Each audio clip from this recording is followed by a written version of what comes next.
Salut, il pleut. Il a plu d'ailleurs une bonne grosse partie de la nuit. Bon, en tout cas dans les moments où j'étais réveillé. Et là, c'est bien parti pour pleuvoir toute la journée. Du coup, le jardinage, c'est mort.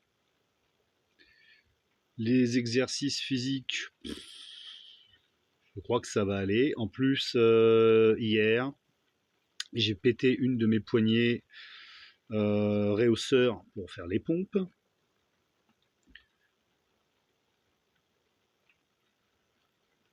Ce sont des choses qui arrivent, donc il va falloir que j'en trouve d'autres, parce que je trouve que faire des pompes avec des réhausseurs, c'est moins douloureux pour mes poignets, et que ça permet vraiment de développer beaucoup mieux le mouvement, n'est-ce pas?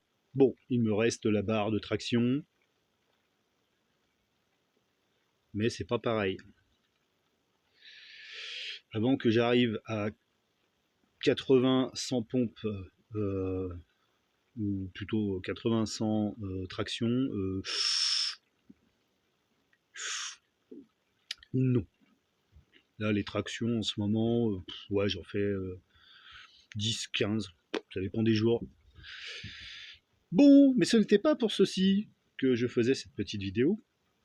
Comme il pleut, et que va bien falloir que je m'occupe, je ne peux pas rester dans ce que j'appelle la stase, c'est-à-dire en décrochage mental, émotionnel, ce que vous pourriez traduire par ataraxie, nirvana. Donc je vais lire, parce que c'est pareil, passer beaucoup de temps sur la tablette ou sur les écrans en général, au bout d'un moment ça va quoi. Même si ça peut être une source, enfin Internet peut être une source d'information importante, d'informations au pluriel d'ailleurs, qui permet même de recouper les informations sur tous les sujets, hein, que ce soit pour le jardin, pour la politique, pour la religion, pour tout ce que vous voudrez. Ça peut être aussi un piège, parce qu'une partie de notre mental est un gouffre sans fond, et qui préfère se gaver de ces informations indéfiniment plutôt que de descendre en soi-même, ce mental qui, à un moment donné, doit renoncer à lui-même pour accéder à un état de conscience plus clair, plus limpide, plus simple. Heureux les simples d'esprit. Ce qui ne voulait pas dire heureux les débiles, ou alors les débiles volontaires. Voilà. C'est-à-dire qu'à force d'introspection, de recherche, de méditation, d'analyse, de concentration, enfin toutes les possibilités que l'esprit a pour s'interroger et s'analyser lui-même, ça finit par conduire à des états de conscience ou d'esprit, avec un grand E, libre de ce discours intérieur, de ce gavage perpétuel et permanent de déchets informatifs pour entretenir cette partie sombre de notre mental, qui est toutefois nécessaire, n'est-ce pas, mais qui doit être domptée et remise à sa place. Heureux les simples d'esprit, c'est bien, comme ça je vais pouvoir passer aux bouquins, puisque là j'ai ressorti des bouquins. Donc là j'ai ressorti... Ah oui, vous allez le voir à l'envers, c'est drôle. Haha. Ouais, j'avais pas pensé à ça. Bon, donc les évangiles traduits de textes syriaques, donc des évangiles qui s'appellent Pashita, qui veut dire simple d'ailleurs en syriaque. Le syriaque serait donc un dérivé de l'araméen, la langue, l'une des langues parlées du vivant de Yeshua Baraba, Jésus fils de Dieu, ou Yeshua Meshiach, Jésus-Christ quoi, si vous voulez. Donc texte intéressant, puisque du coup il y a certaines paroles attribuées donc à ce personnage qui prennent un sens différent euh, des textes évangéliques traduits du grec.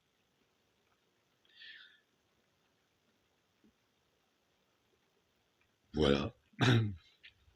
Je l'ai déjà lu 2 fois. Puis là, bah, bon, le temps est propice, donc, d'une part à l'intériorisation, et d'une autre part à la lecture de textes religieux, philosophiques, spirituels. Et en parallèle, je me suis trouvé ce petit bouquin. Alors, donc, ici c'est Sri Aurobindo Ghosh, un intellectuel hindou qui avait fait ses études en Angleterre et qui ensuite rentrait en Inde à l'époque où elle était encore colonisée par le Royaume-Uni, et qui est rentré qui est devenu un militant de la libération de l'Inde, qui est allé en prison. En prison, il a continué à pratiquer certaines formes d'introspection, de méditation, qui lui ont permis d'accéder à des états de conscience autres que ordinaires. Et après cela, il a consacré sa vie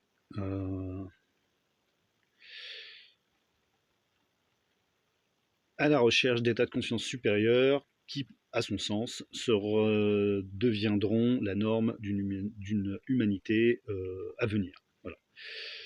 Donc c'était à la fois un intellectuel et un chercheur,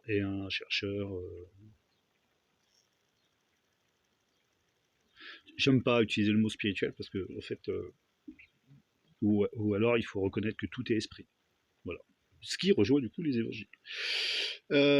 Puisque je crois que ce sont les pharisiens, les rabbins de Jérusalem interrogent le Christ, on va utiliser ce nom-là, sur qu'est-ce que Dieu, et il répond Dieu est esprit, et comment adorer et servir Dieu en esprit et en vérité, c'est que ce qui revient à dire que c'est donc par l'esprit que l'on peut connaître l'esprit suprême. Ce qui donc peut être compris comme un encouragement à la solitude, à la méditation, à l'introspection. Et donc, heureux les solitaires, ce qui rejoint heureux les simples d'esprit. Il est plus probable de devenir un simple d'esprit quand on est solitaire, et donc de connaître la vie éternelle. Puisque, bon, dans mon sens, je ne mets pas la divinité d'un côté et la vie de l'autre. Je pense que c'est une seule et même chose, que c'est cette vie qui supporte tout, y compris chaque cellule de notre être, et sans lequel nous ne sommes pas grand-chose. Probablement même rien. Bon, c'était pas un sermon que je voulais vous faire.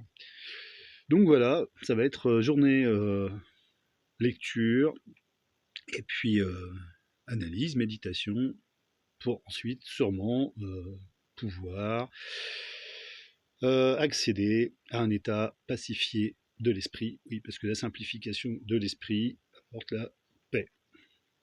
Voilà. En ce moment, ce n'est pas simple. L'actualité est, je trouve, dramatique. Bon, notre espèce, de toute façon, a toujours été violente. On aurait pu croire que le développement de la civilisation et de la technologie aurait pu créer, engendrer un monde heureux. Alors, il est heureux sûrement pour certains, mais au prix de grandes souffrances pour les autres. Vraiment, quand j'ai mis cet appareil en route, c'était pas du tout là que je voulais en venir. Je voulais juste parler de mes bouquins.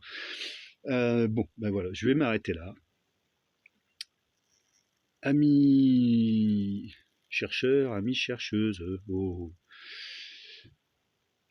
Bon, bah j'espère que chez vous le temps est plus propice au bricolage et au jardinage. Donc bah à voir dans les jours qui viennent. Parce que là, j'ai laissé mes semis et mes plants en plan. Voilà. Je suis en train de voir avec ma voisine pour lui refiler quelques-uns de mes plants, parce que j'en ai trop. Elle a un équipement que moi je n'ai pas, des serres immenses. Et puis, bah, ouais, bah, je suis bloqué pour l'instant. Le temps ne me permet pas de mettre quoi que ce soit en terre. Il y a deux, trois trucs que je pourrais mettre en terre. Mais bon, comme je bosse à genoux, je vais avoir les genoux, enfin, je vais être trempé. Et ça ne me réussit pas. Généralement, j'attrape ensuite un coup de froid sur les intestins. C'est mon talon d'Achille, mon cerveau intestinal. Bien, bah, ceci étant dit, je vous souhaite une bonne journée. Je plaisante, quoique. Bon, allez, ciao.